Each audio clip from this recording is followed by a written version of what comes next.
In 2011, there was a new dawn in the neighbouring South Sudan as the country voted overwhelmingly to break away from the north.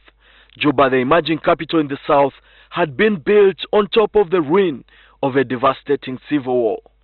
It hosted the country's decorated generals and political elite who had fought against oppression and often amongst each other in internecine clashes. Many of the leading roads of the SPLA struggle, like Kerubino Ball and William Nguyen Ban, had defected at the time they were killed after they fell out with John Garang. Just like Garang faced internal strife within the SPLM, President Kiir inherited a lawless country emerging out of conflict, with some parts halved into bastions by warlords aligned to tribal militias who rented their swords to the bosses. In 2013, the glue that briefly held together the country dried up as conflict broke out between fighters loyal to Riek Machar, then Vice President, and Kiir. With the aid of the Ugandan army, Kiir fended off attacks of his rival. Machar retreated from Juba and set up bases in Upper Nile, Unity, and Jonglei states, where he launched a rebellion. As government fought back, many lost their lives and millions were herded into internally displaced camps, while others fled to neighboring countries like Uganda. A peaceful settlement, midwifed by IGAD and the international community, restored hope. Machar returned to Juba and was appointed first vice president. But the notoriously fickle alliance, beset by deep-seated suspicion, could not hold. Machar, who fled to Khartoum recently and later to South Africa, has declared war on Kiir's government.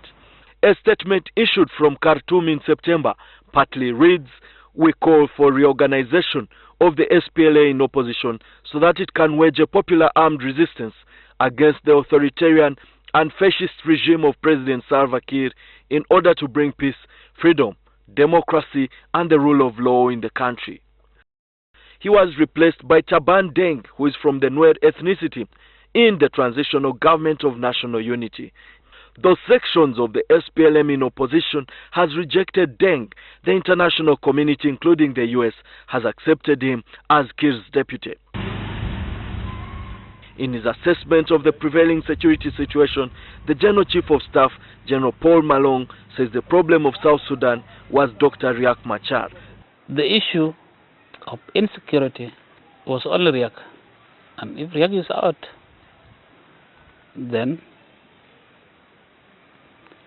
nobody will continue with insecurity in the south. Malong's vehicle still bears the scars of the July 8th fighting.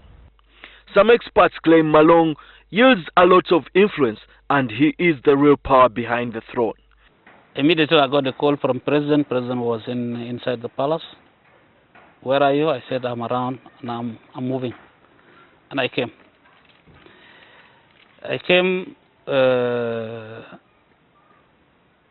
Through my car was hit badly, but I managed. I came, and I have joined them in J1. I asked Malong about accusations that he, alongside the political elite and military generals, were profiteering from the war, and he had recruited a tribal militia. I have my daughter, who have graduated before 6 years. Before the war, she have graduated in British. She did not went there just because, and I was a governor by then. She did not went there just because we are benefiting of war. In Juba, relative calm has returned with traders who had fled, including Ugandans returning. Normalcy. We see normalcy. Of course, after a crisis like this and in a developing nation, you don't expect things to be 100%. There are pockets of insecurities here and there.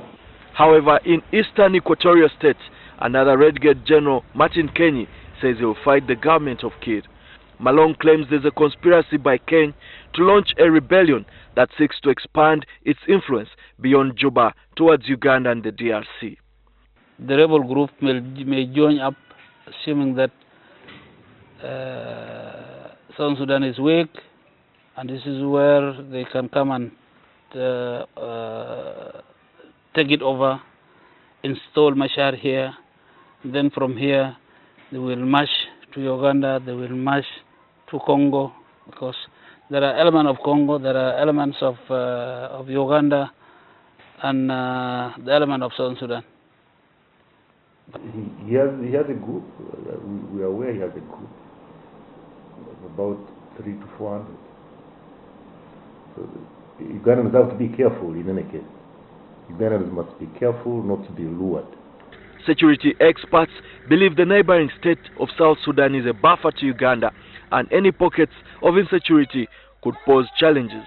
Reports recently emerged that as a result of lawlessness at the South Sudan-Uganda border, rogue elements who were armed with guns were slipping through porous points. As the region keenly follows events unfold, it's only through dialogue that the political elite in Juba, the opposition, and a coterie of military generals will find a settlement for the benefit of locals.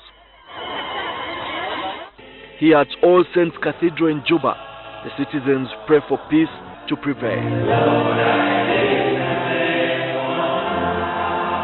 As the nascent state of South Sudan makes gradual steps into attaining nationhood, only peace can secure prosperity for its 8 million citizenry. Emmanuel Mutaizibwa, NTV, Juba.